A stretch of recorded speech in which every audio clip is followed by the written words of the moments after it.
Welcome back to Lemon Factor. I'm Chad, and today we are on part 3 of our multi-video series in which we are testing and comparing various air intakes for the 10th generation Honda Accord.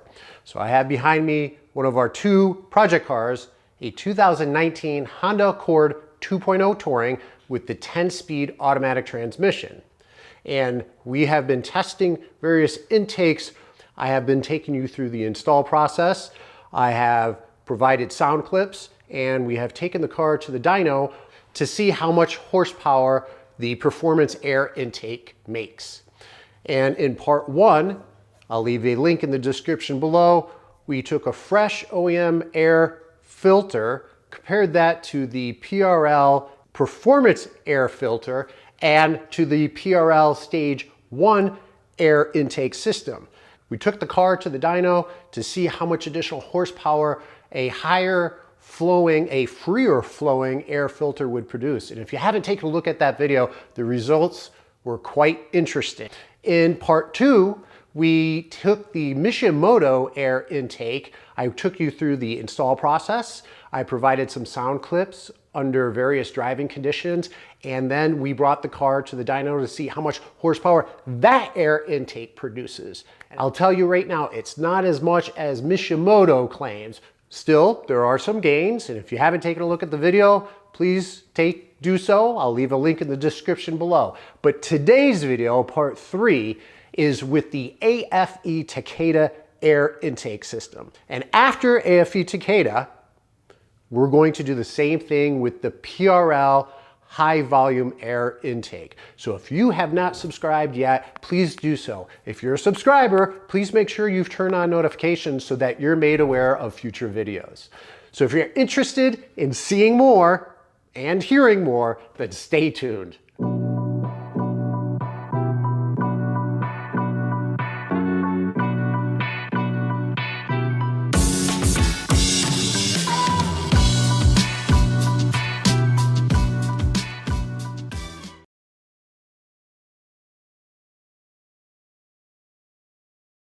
Why don't we start off by going through what came in the box. First thing I want to highlight is aFe TAKEDA does provide an instruction booklet, which is great because a lot of the other manufacturers do not. In addition to the booklet that came with the kit, they also provide instructions online. So what we're going to be doing is we're going to be replacing the OEM air filter box with the TAKEDA, as you can see here. The air filter will sit inside. And here's the air filter that aFe TAKEDA provides. It's an oiled cone. This will sit inside here and will be attached by this clamp to this pipe. Your math sensor will go here. And you will attach this rubber coupling with these 2 clamps as well. They provide you new hex bolts for the math sensor. So the first step I'm going to take is disconnecting the negative battery terminal right here with 10mm socket. It does not specifically call that out in the instructions, but I'm doing that to remain consistent across all of the testing. I want to give the car an opportunity to adjust for the new air intake. Not only that, I will also drive the car under various conditions for approximately 100 miles, which is what I did with the Mishimoto. The next step will be to unclip. There's a green clip right where my finger is. I know it's hard to see. That's holding the math sensor wires. And then we're going to remove the math sensor itself. It has 2 screws right here. Please be very careful with the math sensor. It's an expensive component. You don't want to have to replace it. To make it even easier to get to the green clip, I unclipped the air filter box and lifted it out a little bit. That way I was able to pinch the green clip back here to loosen it up. I removed the 2 screws for the math sensor, and back here is the attachment for the cables to the sensor itself. And all you do is push down and gently slide that out. Here's the end of it. Here's your MAF sensor. Our next step is to remove this 1, 2, 3, 4 plastic push pins. These are very delicate, very easily broken. If you are going to remove them without using a specialized tool, which I would highly recommend getting, they're cheap. I would also highly recommend getting extra ones of these because I guarantee you at some point you will probably break some of these. You can lift this out. So right under here is a rubber piece that you can forcibly remove this, and don't worry about breaking anything. So here's the piece removed, and here's the rubber attachment. So this was attached, let's see here, down into here, and this went into the scoop of the air box. So let's come up here and we're going to disconnect these two hoses. I'm just going to use some needle nose pliers or regular pliers to squeeze these, loosen them up, move them up the hose, and they should disconnect. And then there's a small clamp back here. You can either use a flathead or a socket. The factory air box is attached with two 10mm bolts. You can clearly see one right here. The other bolt is right on the other side over here. For that, I'm going to get this box, the top of the box, out of the way and the filter inside so that I have one less thing to worry about. So before I can do that, I'm going to loosen up this clamp and remove the top of the air box. Look closely here. You see this little rubber piece sticking out that is inserted into this indentation of the hard plastic. Flip that up, it's easy to move, and once you've done that and gotten that out of the way, you can twist the top of this loose. So we'll put this off to the side, we'll take our OEM air filter out, and to remove this factory air box, now that we remove the bolts, there's a rubber grommet, a foot, at the base of this, the bottom of the OEM box. You're gonna have to tug because there's a peg underneath there inserted into that grommet. So gotta forcefully remove it a little bit. However, as you do that, be careful. You have your ECU over here. You have the top tabs of the box right underneath. So you're gonna have to finesse it as you pop it loose from that peg. There we are. See what I mean? These were jamming up into this. You have your ECU over here. This hole, as you look into it, was inserted here, and there's this peg sticking up right here that is inserted into this foot grommet. So now we're going to transfer one grommet from the front. You can see there's two grommets here. You only need one. We'll remove one grommet from the OEM box from the front, and then underneath you have that foot grommet we'll remove. To remove this grommet, you need to remove the metal piece. Here, I only removed this last end clamp right here. That way, this whole thing can be removed once I pull out the hard line. I will put this off to the side, but we will be transferring this piece to the Takeda Air Intake. Now that we have enough room, we're going to install the Takeda box. Very similar to the OEM. We're going to find the peg. It's located down here in the engine bay. You're going to insert the peg into this rubber grommet.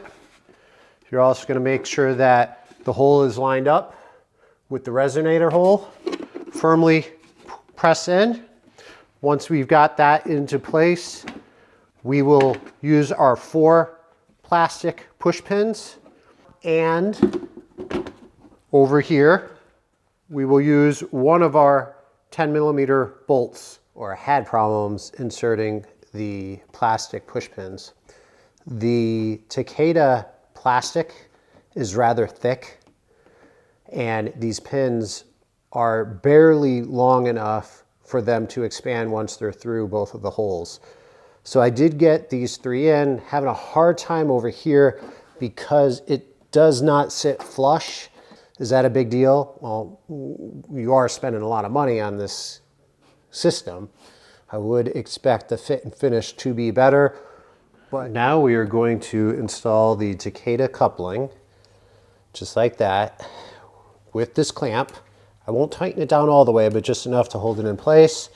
And we will insert the hard line, and I will put the clamp from the OEM around this piece. So I wasn't very impressed by this piece from Takeda here. I transferred the purge valve from the OEM piece to the Takeda piece, and these 10mm bolts did not line up perfectly. When it came to installing the MAF sensor, same thing. These little bolts, little screws, did not line up perfectly. So, gave me a little bit of trouble getting them in. Another thing is they're not hex bolts. They're not screws, flathead or Phillips. They're the torque screws, and I just don't understand why. They can make it simple for you, or at least simpler. So now let's install this piece with the two clamps. We'll put the filter on this end, install it in the box, and then we'll clamp down the other side. We'll put the filter in the box. You can see here, there's an edge that'll sit flush up against that. That way, when we put this end in, we'll clamp that together. We'll attach our two hoses, and we'll tighten down this clamp. I've attached the MAF sensor, and I will tell you, here's another thing I don't like. The cable for the MAF sensor is really stretched, but this is tighter than I would like to see. We're done, except for reconnecting the negative battery terminal. Remember, when you reconnect the battery, most likely you're going to see a lot of warning lights on your dash. That's okay, that's to be expected. Drive the car a little bit. When I say a little bit, just probably less than a mile.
I have to say that was unexpected. We ran, I believe, 8 different dyno pulls.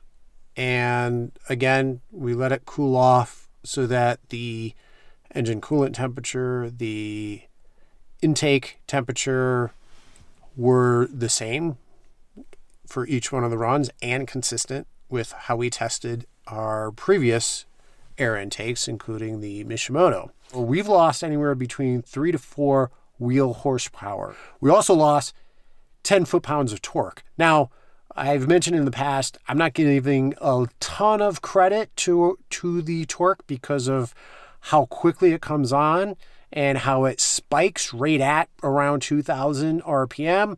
But during each and every one of these dyno pulls with the aFe TAKEDA, we had less torque than any of our stock runs. So I'm not a fan of the install. I think the fit and finish could be better.